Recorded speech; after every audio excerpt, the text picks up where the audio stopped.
Ahora bien, tienes un atleta, por ejemplo, que le está costando perder grasa, por supuesto le va a venir genial este diet break porque seguramente le va a ayudar a salir de ese estancamiento total o parcial. De repente el cuerpo empieza a perder menos grasa, que los pliegues cuesta que bajen. Puede ser muy interesante utilizar un diet break porque lo que va a hacer el cuerpo después de esa semana es volver a una pérdida de grasa normal, con lo cual el utilizar o no esta estrategia va a suponer que a largo plazo vas a conseguir perder más grasa.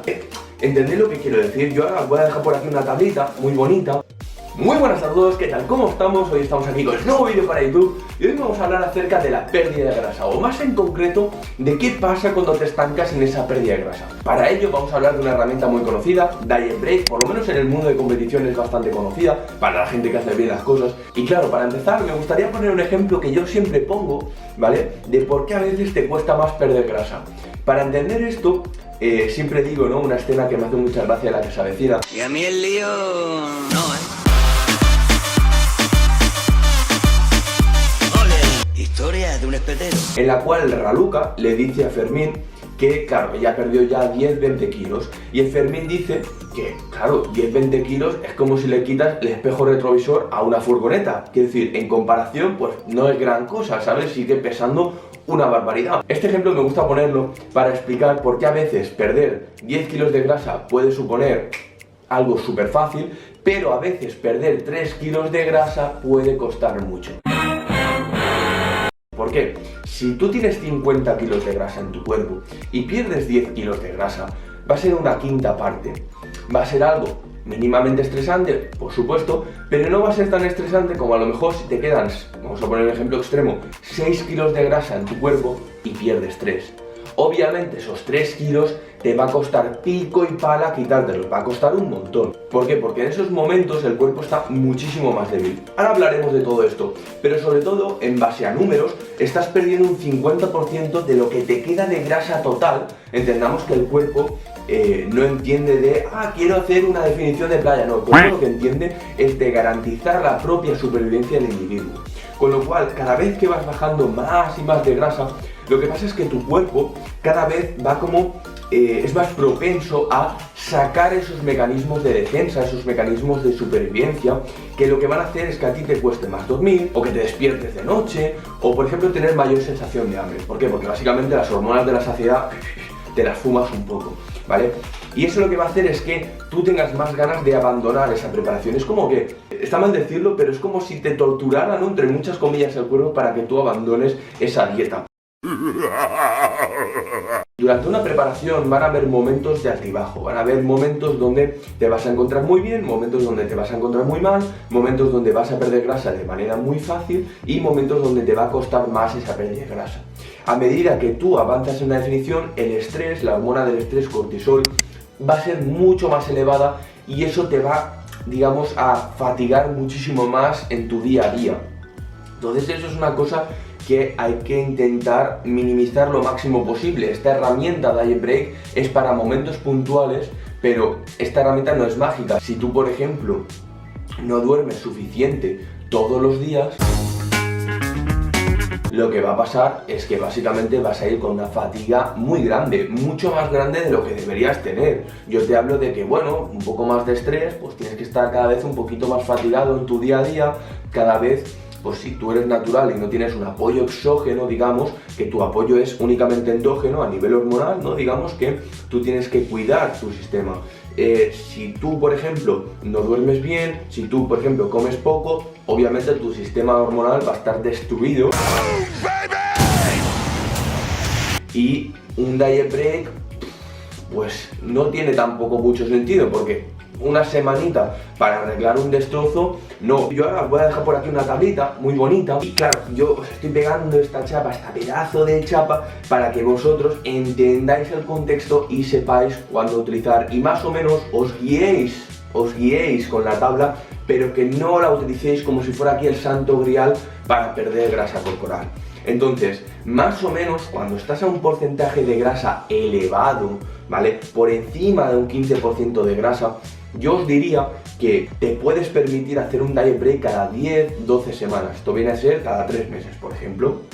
Si tú estás por debajo de un 15% de grasa, sí, vamos a decir un 15% de grasa, hasta un 10% de grasa, pues puedes hacer diet break cada 2 meses, ¿no? Cada 6, 8 semanas. En cambio ya cuando estás en un porcentaje de grasa inferior a ese 10%, 8% de grasa corporal, puede ser interesante hacer un diet break cada mes, cada 4 semanas, puede ser muy interesante. Incluso cuando estamos cerca de una competición, cada 2 semanas hay protocolos y hay literatura científica que apoya el utilizar un diet break cada poco tiempo para conseguir perder grasa y que el atleta, bueno, pues no empiece a perder calidad en los entrenamientos, no empiece a bajar las cargas, perder masa muscular, no verse bien, que le cueste, pues todo en general, hasta ponerse a posar, que esté cansado. Entonces hay protocolos que así lo sugieren, pero esto conlleva a mucho más tiempo y obviamente mucha gente no se lo puede permitir, porque no te podrá garantizar tu preparador o tú mismo que llegues bien a una definición en concreto, ¿no? Para poder competir y poder ganar, porque no vas a poder ser competitivo si tú estás perdiendo 6 semanas en la definición que a lo mejor necesitas para tener un buen porcentaje de grasa. Si os parece interesante este vídeo y os gustan estos temas, no olvidéis suscribiros, ¿vale? Y bueno, seguimos. Yo hablo para la gente que hace bien las cosas, pero que en ciertos momentos, claro, cuando tú notas que las cargas en el gimnasio te cuesta mantenerlas o incluso bajan, que te echas una siesta de media hora. Yo normalmente no suelo hacer siestas, ¿no? Pero cuando te haces una siesta de media hora porque estás reventado, un día que tienes libre y te levantas de la siesta, estás reventadísimo, te dormirías 5 horas en el sofá y a lo mejor por la noche has dormido bien, pero tu cuerpo está muy fatigado. En esos momentos donde a lo mejor también pues tienes mayor sensación de hambre de lo normal, te cuesta más controlarte con la comida, puede ser que tu cuerpo esté activando esos mecanismos de defensa que hemos hablado antes, esos mecanismos de supervivencia, y que te esté avisando de que necesitas un pequeño break, un pequeño descanso, sobre todo para que tus hormonas se recuperen, para que vuelvas otra vez a tener ganas de entrenar, energía. Y este método se conoce como diet break, ¿vale? Que es una semana donde idealmente, ¿vale? Vamos a poner varios ejemplos, pero idealmente de lo que se trata es de, si estás entrenando 4 días a la semana, por ejemplo, entrenar 2 días a la semana, lejos del fallo, ¿vale? Con un RIR 2, RIR 3, menos volumen de entrenamiento, por ende, 2 días, ¿no? En los que entrenarías de normal, pues a lo mejor hacer otro tipo de actividades, darte un paseo con la bici con tu familia, ir a jugar al vóley, hacerte unos largos, ¿no? En la piscina, por ejemplo, bueno, echarte un partidito de fútbol, partidito de básquet. Michael Jordan. Michael Jordan. Michael Jordan. ¡Oh, amazing!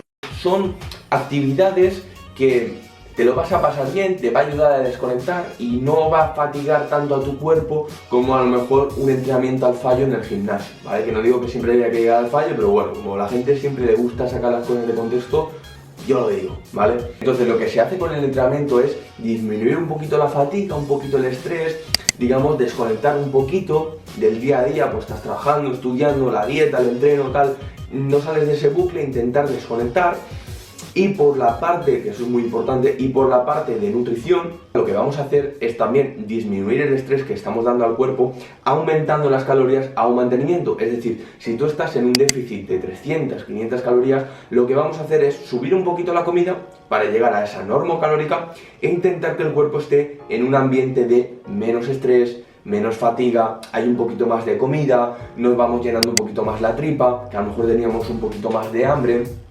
Y va a ser una semana básicamente de desconexión, a nivel mental y a nivel físico. De esas 300 a 500 calorías que recomiendo aumentar, más o menos por regla general, yo siempre suelo recomendar que aumentes calorías hasta llegar a tu normocalórica, pero claro, la gente muchas veces no sabe ni siquiera cuál es su déficit calórico. Es básico, es triste también, no os sintáis mal, pero es así, no deberéis estar haciendo una definición solos si no sabéis aproximadamente qué déficit estáis llevando, porque básicamente si no sabéis esto, apaga y vámonos. Pero bueno, suelo recomendar que la mayor parte de esa subida de calorías esté destinada a hidratos de carbono y grasas, ¿vale?